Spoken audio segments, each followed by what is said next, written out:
Police constable 2026 का जो है फिजिकल आपका होना है, तो फिजिकल पूरे 26 दिन, पिछले लास्ट टाइम 2023 में देखेंगे पूरे 26 दिन फिजिकल हुआ था। इस बार भी लगभग 26 से 30 दिन आपका फिजिकल होना है। तो पूरे 26 से 30 दिन में फिजिकल सेंटर में रहता हूँ, तो फिजिकल सेंटर की सारी जानकारी आप तो सब साझा करता हूँ। मैं अभी फिलहाल बालाघाट में हूँ, बालाघाट में 36 बटालियन में आपका फिजिकल होना है। तो फिजिकल बालाघाट में, अगर आप बालाघाट फिजिकल सेंटर अगर आपका होगा, तो निश्चित तौर पर आप हमसे जुड़ सकते हैं। सारी जानकारियां आपको वहां पर मिलती रहेगी और जैसी अपडेट आती रहेगी मैं आप तक पहुंचाता रहूंगा। जय हिंद मेरे प्यारे साथियों, आज के इस वीडियो में आपको बताऊंगा कि मध्य प्रदेश पुलिस कांस्टेबल का रिजल्ट आ चुका है। 87-13 के हिसाब से आपका रिजल्ट जारी हुआ है। 13% अनरिजर्व कैटेगरी और 13% ओबीसी कैटेगरी, और कुछ लोगों का रिजल्ट आपने देखे होंगे 13% ओबीसी और अनरिजर्व दोनों के हिसाब से जारी हुआ है। ठीक है, आखिर देखो, आप बता दो कि आखिर रिजल्ट इस तरह से क्यों जारी करा गया, और क्या 13% वाले लड़के लोगों को तैयारी करना चाहिए फिजिकल की, या कहीं ना कहीं इनको नेक्स्ट एग्जाम की तैयारी करनी चाहिए। दूसरा ये है कि सर हमने जो है अनरिजर्व कैटेगरी से फॉर्म नहीं फिल किया था, मतलब कहने का ये मतलब तात्पर्य है उनका कि हम कैटेगरी एसटी ओबीसी और जनरल एसटी एससी ओबीसी से हैं, हमारा सिलेक्शन अनरिजर्व कैटेगरी से कैसे हो गया, इसके बारे में आपको बताऊंगा। तीसरा ये है कि आखिर किस तरह से जो है आपका रिजल्ट जारी किया गया, इसके बारे में इस वीडियो के माध्यम से बताऊंगा। बहुत सारे लड़के परेशान हो रहे हैं कि सर इसके आखिर 87-13 के बारे में कुछ बताइए, क्या है हमारा आगे क्या हो सकता है। तो बता दूं आपको, 2022 से ये चल रहा था कि ओबीसी को 27% रिजर्वेशन देना है, या 14% में ही उनको जो है कहीं ना कहीं रिजर्वेशन का लाभ मिलना चाहिए। तो ये जो है कोर्ट में ये 2022 से ये मुद्दा चल रहा है।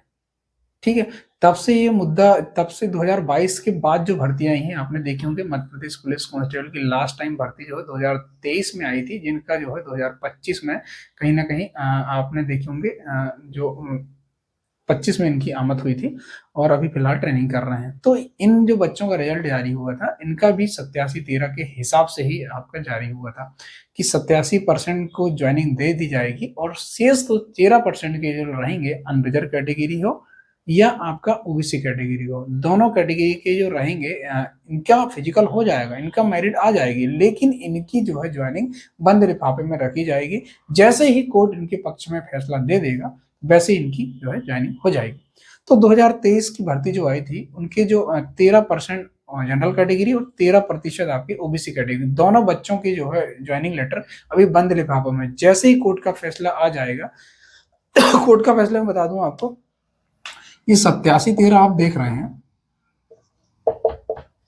जी 87-13 आप देख रहे हैं, ये 87 पद जो 87% जो पद रहेंगे आपके, 87% जो पद रहेंगे आपके, ये इनकी जो है ज्वाइनिंग हो जाएगी। ठीक है, लेकिन ये जो 13% आप ओबीसी देख रहे हैं, 13% आप देख रहे हैं अनरिजर्व कैटेगरी, तो इनका जो है इनकी ज्वाइनिंग अभी रोक दी जाएगी। जैसे 2023 में रोके थे, वैसे ही अभी 2026 में इनकी ज्वाइनिंग रोक दी जाएगी। इनका ज्वाइनिंग कब दी जाएगी? इनकी ज्वाइनिंग होगी जब कोर्ट का फैसला आ जाएगा कि यार अनरिजर्व कैटेगरी को जो है 13% का लाभ दिया जाए।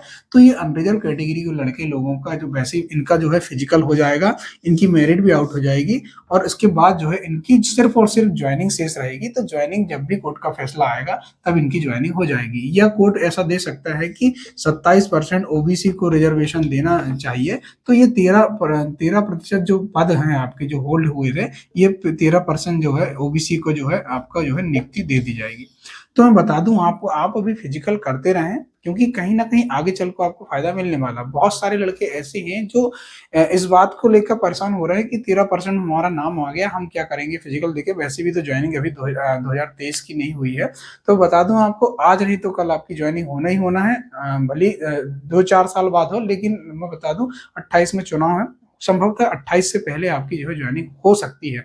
और हालांकि अभी कोर्ट जब भी डिसीजन दे दे, क्योंकि कोर्ट में भी ये सब मामला पेंडिंग है, चाहे सुप्रीम कोर्ट है या हाई कोर्ट हो, और सरकार अगर चाहती है कि ओबीसी को 27% रिजर्वेशन देना चाहिए, तो आपका जो है मामला बहुत जल्द सुलझ जाएगा। फिर आपको जो है ये पछतावा ना हो कि कहीं ना कहीं हम फिजिकल की तैयारी कर लेते और हमारे अच्छे खासे नंबर आ जाते, मेरिट में हम आ जाते, तो कहीं ना कहीं हमारा भी सिलेक्शन हो जाता। तो ये नौबत आगे चल के आपको नहीं आना चाहिए। तो दोनों ही आपको तैयारी करना है भाई। तैयारी करने में क्या दिक्कत है, आप तैयारी कर लीजिए, उसके साथ साथ आप पढ़ाई करिए भाई। दोनों दोनों टाइम ग्राउंड ना जाके आप एक टाइम ग्राउंड चले जाइए, ठीक है। लेकिन आपको फिजिकल की तैयारी करना है ताकि जो है आगे चल के आपको दिक्कत बिल्कुल ना हो। और ज्वाइनिंग की निश्चित रहे आप, आज नहीं तो कल ज्वाइनिंग हो जाएंगी इनकी। जब भी कोर्ट का फैसला या सरकार जिसके पक्ष में चाहती है रिजर्वेशन देना, तो उनकी जो है ज्वाइनिंग हो जाएगी। तो आप, मैं बता दूं आपको, आप फिजिकल की तैयारी कंटिन्यू रखें, आप हताश ना हो, निराश ना हो, आप फिजिकल की तैयारी करते रहें, ठीक है, बंद ना करें आप। बहुत सारे लड़के ऐसे हैं जो इस बात को लेकर परेशान हो रहे हैं कि सर हम जो है ओबीसी कैटेगरी के हैं, एससी कैटेगरी के हैं, एसटी कैटेगरी के हैं, तो हमारा जो है अनरिजर्व कैटेगरी के नाम आखिर आया कैसे। तो बता दूं आपको, अनरिजर्व कैटेगरी जो है एक ऐसी कैटेगरी है, ये यहाँ खुली प्रतियोगिता है, यहाँ पर मेरिट के आधार पर सिलेक्शन होता है। मतलब ये है कि अगर 100 पोस्टें हैं और अनरिजर्व की 33 पोस्टें आप हैं, अनरिजर्व की अगर 33 पोस्टें हैं, तो सबसे पहले मैं बता दूं 100 में से जो टॉप के 23 लड़के जो रहेंगे, टॉप के 33 लड़के जो रहेंगे, ये पूरे के पूरे अनरिजर्व कैटेगरी में आ जाएंगे। भली कैटेगरी भली ओबीसी का हो या एसटी का हो या एससी का हो या ईडब्ल्यूएस का हो, उससे किसी से मतलब नहीं है। अगर आप मेरिट में, अगर आप टॉप 10 में अगर आपका नाम है, आप टॉप 33 में हैं आप, तो आपके जो है कहीं ना कहीं अनरिजर्व कैटेगरी में आप जो है रहेंगे। मतलब आपका जो सिलेक्शन हुआ है वह अनरिजर्व कैटेगरी में ही हुआ है। फिर जैसे सबसे पहले सीट भरने की प्रक्रिया मैं बता दूं आपको, अनरिजर्व कैटेगरी ही सबसे पहले भरी जाती है। अनरिजर्व कैटेगरी भरी जाती है, उसके बाद अपनी कैटेगरी में सीट भरी जाती है। तो टॉप के मैंने बताया 100 सीट हैं, 33 अनरिजर्व की 33 पोस्टें हैं, तो टॉप जो 33 रहेंगे ये अनरिजर्व की सीटें फुलफिल कर देंगे। उससे ही मतलब नहीं है, भले ये पूरे के पूरे 33 एसटी हो या 33 एससी हो या ओबीसी हो, उससे बिल्कुल मतलब नहीं है। टॉप के जो 33 लोग रहेंगे ये अनरिजर्व की सीट फुलफिल कर देंगे, उससे ये मतलब नहीं है। ये ध्यान रखें, ये अनरिजर्व मतलब ये खुली प्रतियोगिता है, यहाँ पर कोई भी मेरिट के आधार पर आ सकता है। ये जनरल ना समझें आप कि ये जनरल कैटेगरी है, ठीक है, ये भाई अनरिजर्व है, यहाँ कोई भी भाग ले सकता है, खुली प्रतियोगिता है मेरिट के आधार पर। तो आप लोगों का जो सिलेक्शन हुआ है अपनी ही कैटेगरी में ना होकर आपका सिलेक्शन अनरिजर्व कैटेगरी में हुआ है। कारण ये था कि आपके अच्छे नंबर थे और टॉप में आप थे, अनरिजर्व की जितनी पोस्ट रही होंगी उसमें टॉप आप रहे होंगे, तो कहीं ना कहीं आपका जो है अनरिजर्व कैटेगरी में सिलेक्शन हुआ है, ठीक है। अब बात आती है कि क्या सर हम अनरिजर्व कैटेगरी से अब भर्ती हो गए हैं, तो हम जो है फिजिकल की तैयारी करें, उसके बाद जब मेरिट आउट होगी तो क्या हम अपनी कैटेगरी में वापस आ सकते हैं क्या। ये भी सवाल बहुत वाजिब सवाल होना चाहिए, क्योंकि बहुत सारे बच्चे इस बात को लेकर परेशान हो रहे हैं कि सर अगर हमारे नंबर अनरिजर्व कैटेगरी उसमें फाइनल मेरिट में अनरिजर्व कैटेगरी कट ऑफ से अगर कम होंगे तो क्या हम अपनी कैटेगरी में आ सकते हैं। तो बता दूं, अगर आपके अंक जो है कहीं ना कहीं अनरिजर्व कैटेगरी के बराबर अगर रहेंगे तो वैसे भी आपका सिलेक्शन हो जाएगा। लेकिन अनरिजर्व कैटेगरी से अगर आप डाउन होंगे तो कहीं ना कहीं आप ये ना सोचें कि आप अपनी कैटेगरी में वापस आ जाएंगे।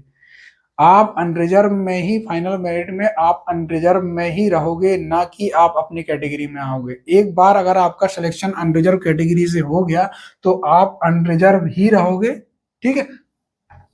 आप जो है यहाँ आप अपनी कैटेगरी में नहीं आओगे, मतलब आपका जो सिलेक्शन हुआ है वह अनरिजर्व कैटेगरी से हुआ है। बात मैं बताऊं आपको, इस तरह से जो है कहीं ना कहीं आपको वर्टिकली रूप से रिजर्वेशन जो है प्रथम चरण में दिया गया, वर्टिकल रूप से आपको चुना गया, और सीट आखिर किस तरह से फुलफिल होती है मैंने आपको बता दिया, ठीक है, कि सबसे पहले अनरिजर्व की सीट भरेंगे, उसके बाद आप अपनी कैटेगरी सीट भरेंगे। अब बात आती है कि क्या सर महिलाओं को जो है रिजर्वेशन किस तरह से दिया जाता है। देखो, महिलाओं को बता दूं, महिलाओं को जो है ओरिजेंटल रिजर्वेशन दिया जाता है। प्रथम चरण में वर्टिकली रूप से आपको चुना जाएगा, फिर सेकंड चरण में जो है कहीं ना कहीं महिलाओं की 33% सीट जो है फुलफिल करी जाएगी, एक्समैन की 10% और 15% होमगार्ड की, यहाँ पर आपकी सीट है फुलफिल करी जाएगी। मतलब इतने लोगों, सब लोगों का चयन हुआ, इनका सबका फिजिकल हुआ, फिजिकल के बाद 100 में से 33 पोस्ट महिलाओं को दे दी जाएगी, 15% आपकी जो दे दी जाएंगी होमगार्ड को, और 10% आपको एक्समैन को दे जाएंगे।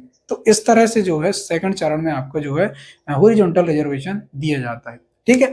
अभी जो बता दूं, बहुत सारी महिलाएं ये सोच रही हैं, बहुत सारी लड़कियां ये सोच रही हैं कि हमारे 60 नंबर थे, हमारे 50 नंबर थे, फिर भी हमारा नाम नहीं आया। तो बता दूं, वर्टिकली रूप से प्रथम चरण में वर्टिकली रूप से आपको चुना गया है, और वर्टिकली रूप से ही आपको जो है आगे आपको जो है हॉरिजॉन्टल रिजर्वेशन आपको सेकंड चरण में दिया जाना वाला है। मतलब अब फिजिकल जैसे ही हो जाएगा, फिर आपको जो है हॉरिजॉन्टल रिजर्वेशन आपको ये तीनों कैटेगरीज को आपको मिल जाएगा। ठीक है, तो आप इस बात को लेकर बिल्कुल परेशान ना हो कि बहुत सारे अभी देखे होंगे आपने यूट्यूब में भी, अभी पिछले बार कट ऑफ बता रहे थे, तो कट ऑफ में उन्होंने जो है लड़कियों का और लड़कों का दोनों का अलग अलग कट ऑफ बताया था। मैंने भी आपको बताया था कि रिजर्वेशन के संबंध में मुझे अच्छा खासा नॉलेज है, और रिजर्वेशन के संबंध में मैंने आपको बताया है कि वर्टिकली रूप से आपको चुना जाएगा, मतलब जिस जिस वर्टिकली सीट है उसके हिसाब से आपको चुना जाएगा, ना कि ओरिजेंटल की 33% महिलाओं की अलग से सीट डिवाइड हो जाएगी। तो बता दूं, कंपार्टमेंट वाइड रिजर्वेशन नहीं है कि अलग अलग कंपार्टमेंट बने हैं। वर्टिकली रूप से आपसे चुना जाएगा। सेकंड चरण में जैसे फिजिकल हो जाता है, फिर आपकी जो है सीट डिवाइड हो जाएगी। 33 महिलाओं की 33 दे दो भाई, 15 होमगार्ड की दे दो, 10 आपकी एक्स सर्विसमैन की। तो इस तरह से जो है कहीं ना कहीं आपकी जो है सीट बटी जाती है। तो मैंने आपको बताया कि किस तरह से यहाँ पर रिजर्वेशन भी दिया जाता है, और आपका जो सिलेक्शन हुआ वो आखिर किस तरह से हुआ। और 87 13 में आप देखे होंगे कुल 60,000 लोग भर्ती हुए हैं, 60,000 लोगों का फिजिकल होने वाला है। ठीक है, तो आप जो है अब अच्छी तैयारी करिए फिजिकल की। 13% वाले भी अच्छी तैयारी करिए, क्योंकि आपका जो सिलेक्शन तो हो ही गया भाई। आप सिर्फ और सिर्फ आपको नियुक्ति लेना है, बस ये है कि कोर्ट का फैसला आने के बाद। ठीक है, कोर्ट जिसके पक्ष में फैसला देगा, लेकिन आप अपनी तैयारी में बिल्कुल जान फूंक दीजिए, क्योंकि जो आप इस अच्छा खासा आपके पास मौका है भाई।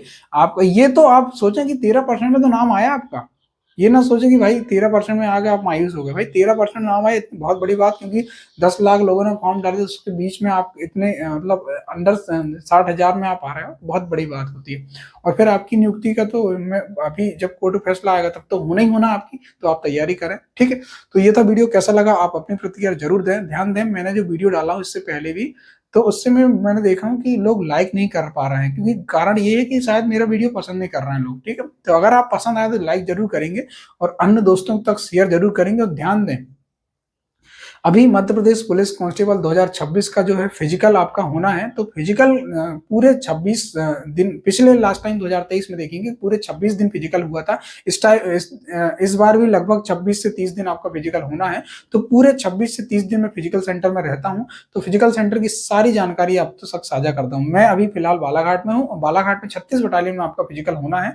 तो फिजिकल बालाघाट में, अगर आप बालाघाट फिजिकल सेंटर अगर आपका होगा, तो निश्चित तौर पर आप हमसे जुड़ सकते हैं। सारी जानकारियां आपको वहां पर मिलती रहेगी, और जैसी अपडेट आती रहेगी मैं आप तक पहुंचाता रहूंगा। ठीक है दोस्तों, जय हिंद, जय भारत।